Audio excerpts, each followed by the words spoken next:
Namo tassa bhagavato arahato samma sambuddhassa. Namo tassa bhagavato arahato samma sambuddhassa. Namo tassa bhagavato arahato samma sambuddhassa. Homage to the Buddha, the Blessed Noble, and fully self-awakened one. So this evening I thought we'd get back to basics a little bit and just look at this word dukkha. Get make our tablet properly. Here we go. The first thing is just to catch a little bit of the etymology of it. Supposedly, according to Winthrop Sargent, the ancient Aryans who brought the Sanskrit language to India were a nomadic horse and cattle breeding people who travelled in horse and ox-drawn vehicles. Su and Du are prefixes indicating good and bad. The word ka in later Sanskrit comes to mean sky, ether, or space, but was originally just a hole, particularly of an axle. And so sukha meant having a good axle hole, and dukkha meant having a poor one. So that gives you some indication as to its roots. But before we go into dukkha and its crucial place in the Buddha's teachings, just as a general understanding about isms, about religions, all the Abrahamic religions have a God, a supernatural being who, punishes you if you do something wrong and gives you lots of ice cream if you do something right. This sort of God, as you know, has created enormous problems for the Western civilization, depending on which side God was on. The East is different. There's no such personal God in Hinduism. And all that around good and bad moral behavior is taken care of by the law of karma, as it is in Buddhism and Jainism. But the Hinduism came to teach more of Brahman, who was an impersonal God. But in terms of the other main religions, Taoism, Jainism, and Buddhism, there's simply no God. They are non-theistic. So the Buddha then, like these other two religions, Jainism and Taoism, it all depends on the individual human being. We create our own worlds. We have to get out of the mess. And once we're out of the mess, we are in a state of purity and happiness. Now, that word, dukkha, is such a wide meaning that there's no one English word can do it. And it was originally translated as suffering, but that's far too heavy, you might say. Unsatisfactoriness, and then even stress, for those of you who know the work of Ajahn Thanissaro. Now, just as these religions have a grounding in supernatural being, which cannot be proven, although they say it can be, you'll also find that in the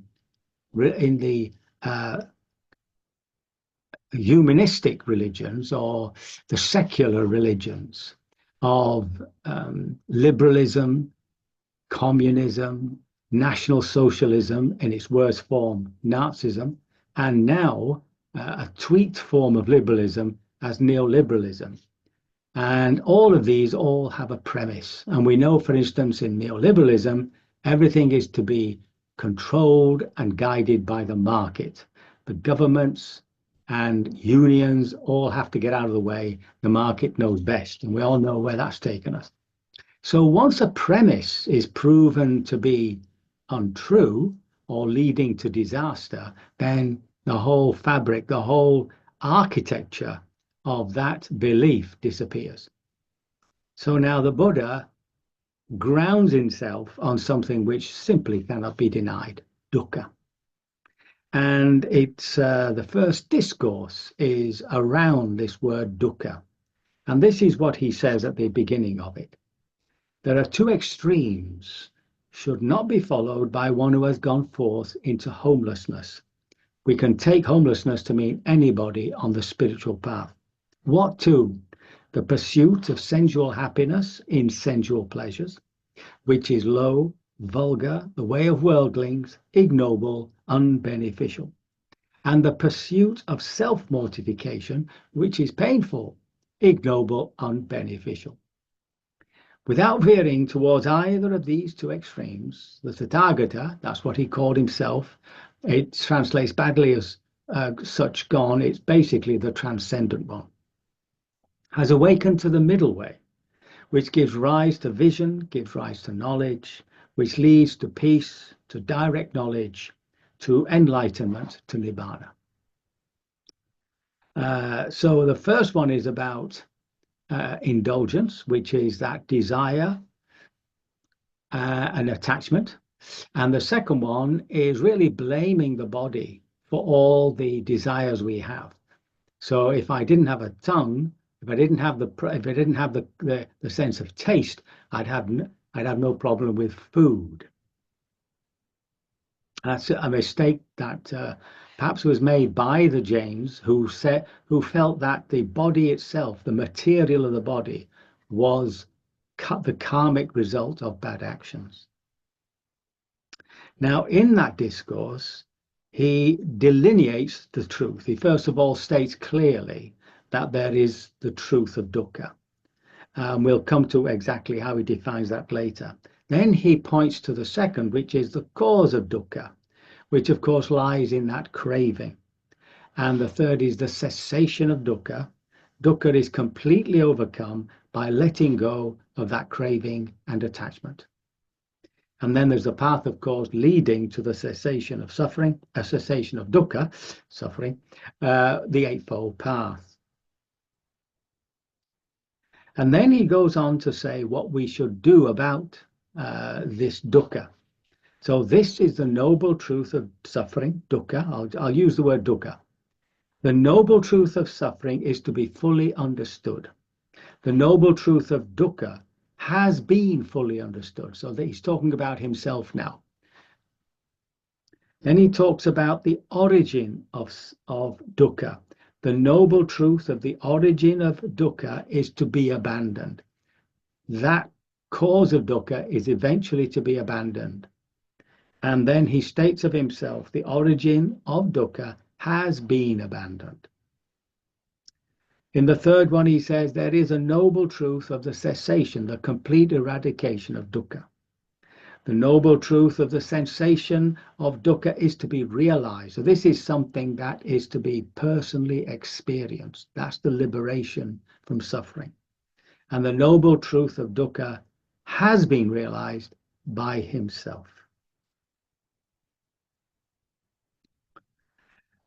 This discourse was given to his 5 companions. Remember, he'd left them. He had then gone on his own and finally found the enlightenment, or became, shall we say, awakened. And when he came back, this is the talk that he gave to them. Now, this is, of course, a formalized talk, but it gives us some idea of what that original conversation was about. This is what the Blessed One said, and being pleased, the group of 5 delighted in the Blessed One's statement. And while this discourse was being spoken, there arose in the Venerable Kondanya the dust-free, stainless vision of the Dhamma. Whatever is subject to arising is all subject to ceasing. Then the Buddha expressed this heartfelt sentiment. Kondanya has really understood. Kondanya has really understood. And that's how Venerable Kondanya became known as Kondanya who understands, or Anya Kondanya.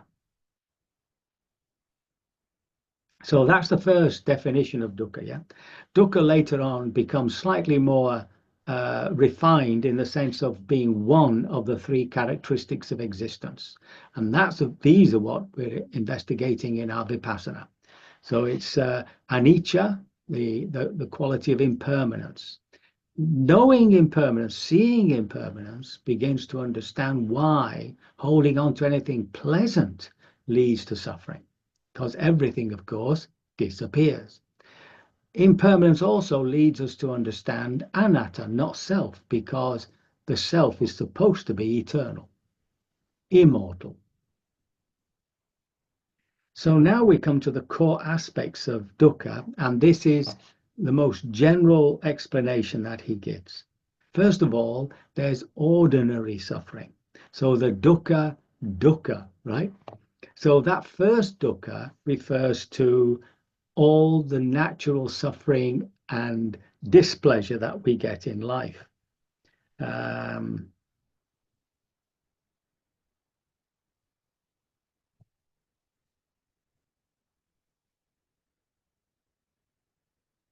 Yeah.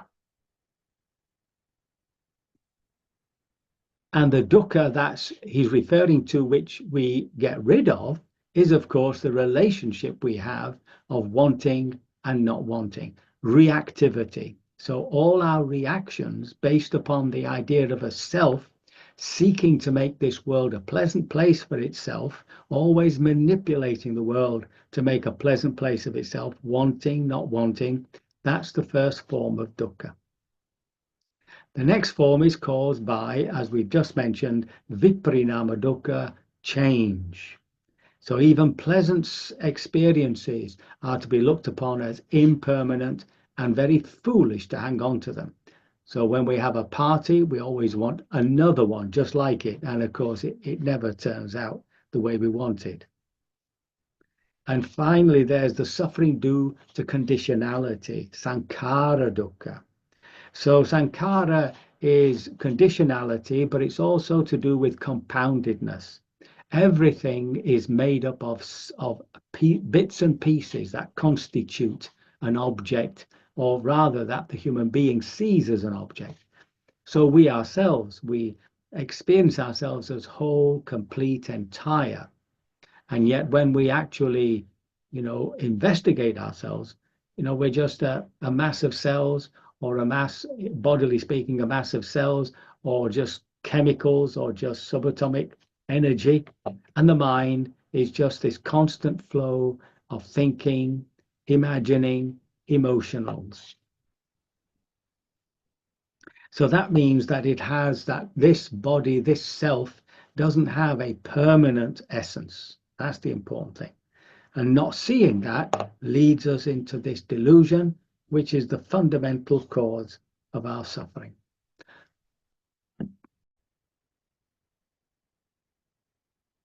Finally, he sums it all up in a sense.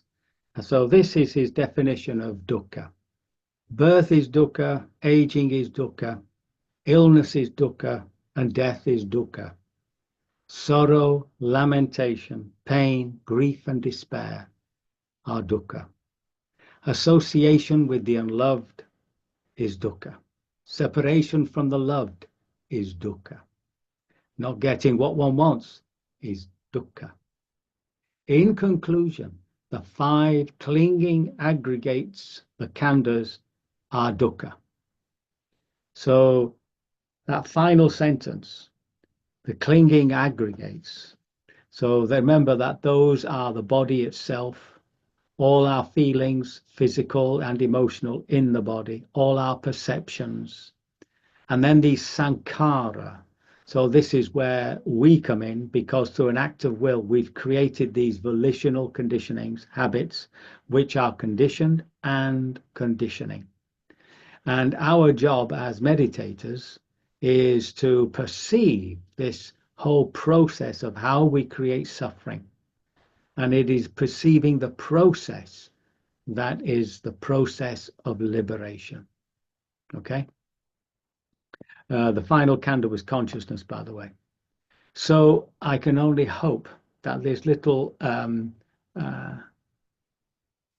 talk on dukkha will be of some benefit, and that you will, by your personal and complete devotion to the practice, liberate yourself from all suffering sooner rather than later.